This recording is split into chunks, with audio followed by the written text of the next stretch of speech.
Worst case scenario, ang doktor lang sa loob ng piitan o ang doktor pang piitan lang ang makaka-experience ng isang riot sa loob ng jail na hindi nararanasan ng ibang doktor sa labas ng piitan.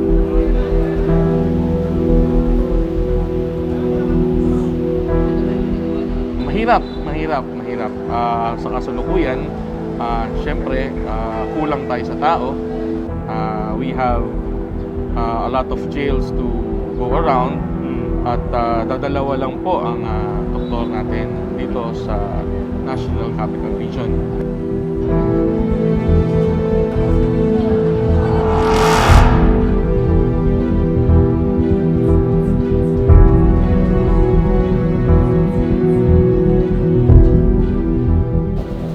Malalim? Malalim? Jail Doctor ng Bureau of Jail Management and Penology o BJMP si Senior Inspector Henry Fabro. Isa siya sa 2 doktor na assigned sa National Capital Region, kung saan may 37,000 inmates o persons deprived of liberty.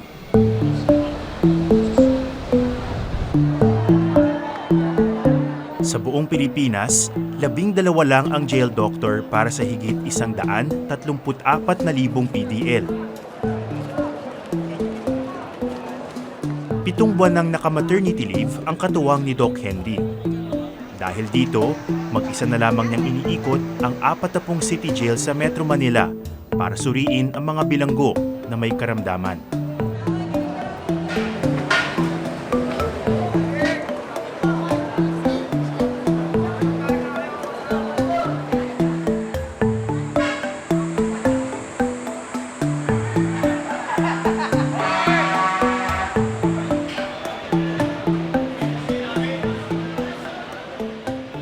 Tatlong selda ang nasa isolation building na ito. Sa dulo inilagay ang mga inmate na may MDR-TB o multi-drug resistant tuberculosis.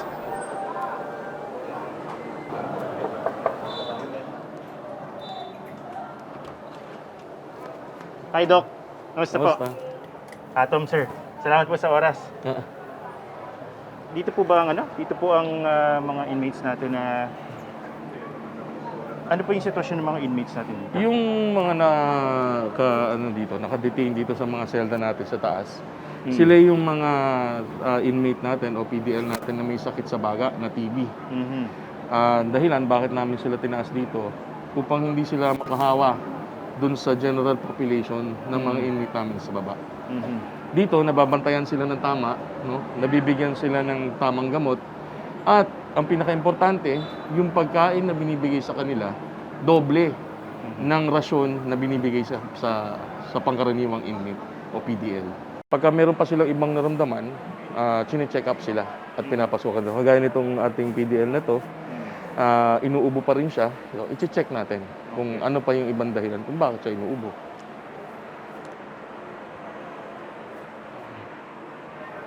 Tingnan mo lalo. Sige.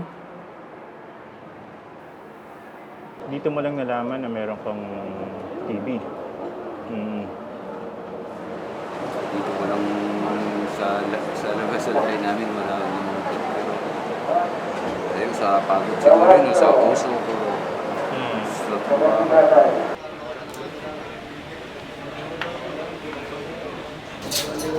Ano po ang trabaho niyo, sir? Ano po yung responsibility within the jail system? Within the jail system, kami pong mga doktor dito ay sinusubukang mapanatili ang kalusugan ng ating mga PDL. Kung meron naman pong magkasakit, pinipilit po natin silang pagilingin within the jail system. At kung meron naman pong problema na hindi nakakayanin ng ating mga doktor at mga nurses, kami rin po ang nagre-rekomenda o nagbibigay ng rekomendasyon upang sila naman po ay makita at masuri sa isang ospital na mas malaki. Ito yung sinasabi ko sa yung selda kanina ng mga TB na hindi kayang gamutin ng ordinaryong gamot. O tinatawag naming MDR-TB. No? sila yung nakapwesto sa dulo para sila yung maiwasan ng pagkamahawa sa ibang tao. Kasi napakahirap gamutin nung kanilang klase ng TB. Yun.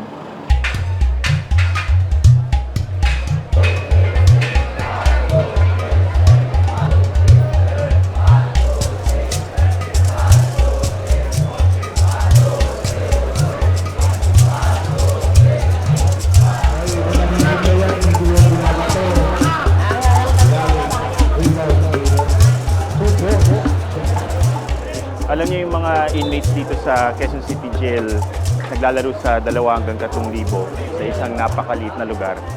Kaya isipin niyo lang kung gaano katindi yung siksikan. At isa sa mga unang nawawala yung kakayahan na maka-exercise. Kaya itong ganitong klaseng paliga, yung basketball, malaking bagay para sa kanilang kalusugan. At parang libangan na rin ng mga nandito, lahat ng mga nakakulong, nakikinood.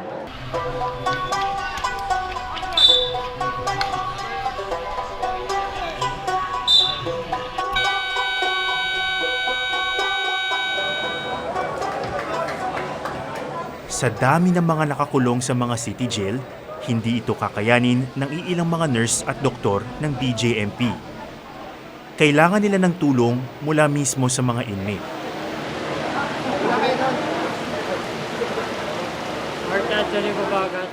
Isa si Arnold Tabilisma sa mga health aide ng Quezon City Jail. Mag-iisang taon na siyang nakakulong dito sa kasong drugs. Ano po sakit nyo? Arthritis. Arthritis, oo. Masakit po ang kasukasuan. Anong nararamdaman mo? Hindi po ako makakain. Sinusuka ko po. Tapos, ilang araw na po, sakit na ng dibdib ko. O ganito mga kosa, akyat na lang tayo sa taas para matingnan tayo ng nurse on duty para mabigyan tayo ng karampatang gamot.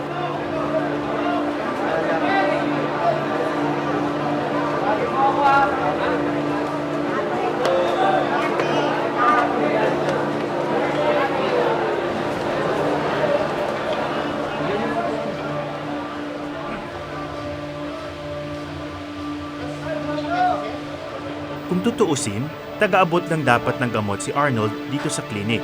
Pero higit pa dito ang kanyang kaalaman pagdating sa healthcare. Nagtapos siya ng kursong nursing sa UP Manila at nakapagtrabaho na rin sa isang ospital sa Singapore. Pero dahil sa ilang maling desisyon, dito ang bagsak niya sa kulungan. Tinanong nila ako kung ano yung trabaho ko sa layo. Sabi ko, nurse po ako. At talaga sabi lang gano'n. Pwede kitang kuhanin dito sa medical clinic since may background naman ako sa nurse. Hindi ko naman sinasabi din sa lahat ng nurses sa baba na medical staff ako. Pero minsan kasi out of the blues magtatanong ako, Sir, ilang drops per minute yung IV natin? Sir, to consume na ba po yung IV natin o kung susunod natin IV to follow? Magugulat guys sila.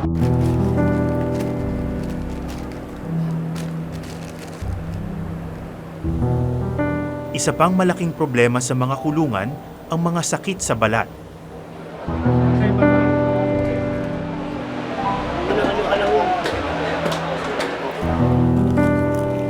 Dahil registered nurse, si Arnold lamang ang inmate na pinapayagang tumulong sa paglilinis ng mga sugat ng kanyang mga kakosa.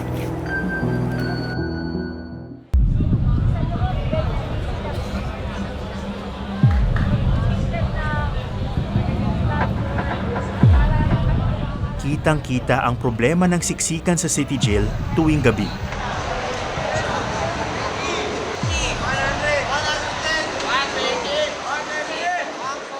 Bandang alas 9, nagkakaroon ng roll call para masigurong kumpleto ang mga inmate. Pagkatapos, pwede nang matulog ang mga bilanggo. May plano at diskarte ang paghiga ng bawat individual. Walang espasyong nasasayang. Pinakamahirap doon yung pag humiga ka sa isang lugar Pagising mo, yung mga paa nila, nakatabon na sa buong katawan mo, mukha na lang yung nakalabas sa'yo. Hindi ka makakilos, hindi ka namamanid yung kamay mo dahil sa matagal na posisyon. Yun yung napakahirap. Tapos pag inisip mo pa, biglang uulan, kasi karamihan sa amin dyan natutulog sa plaza. Yung selda hindi talaga sapat para sa mga inmate. Pag may sakit ka, gusto mong humiga, gusto mong magpahinga, hindi ka makapagpapahinga ng maayos. So salip na, yung iba salip na gagaling ka, since yung sa kondisyon ng environment o ng kapaligiran mo, lalala pa yung magiging sakit mo.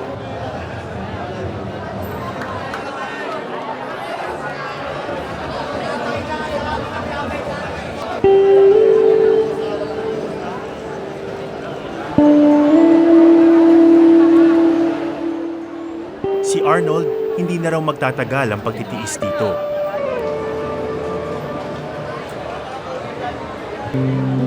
Tinanggap niya ang plea bargain agreement sa kanyang kaso para mapaiksi ang panahon sa loob ng bilangguan. Sa loob ng humigit kumulang 2 buwan, lalaya na siya. Nakatulong rin ang pagiging health aid niya para lalo pang mabawasan ang kanyang sentensya. Naisip ko, sa laya, nurse ako, tumutulong ako sa may mga sakit. Pagdating dito, ganun pa rin ang ginagawa ko. Sabi ko nga, maybe I was really destined to serve humanity. Kaya natatawa sila sa sagot ko. Sabi ko, pang Miss Universe nga daw. Pero yun talaga yung naiisip ko na, siguro, nilagay lang talaga ako ng pagkakataon dito sa lugar na to para rin makatulong sa kapwa. Actually, it's a challenge for me na gusto ko ipakita rin talaga sa kanila na mali yung iniisip nila. Hindi porket nakulong ka, yun na lang yung hindi ka na makakagawa ng maganda, hindi ka na makakagawa ng mabuti. Kuhanan ka ng dugo. Ha? Mababawasan ng isa ang mga katuwang ni Doc Henry sa bilangguan. Mga 5 araw lang. Pero hindi tumitigil ang kanyang trabaho.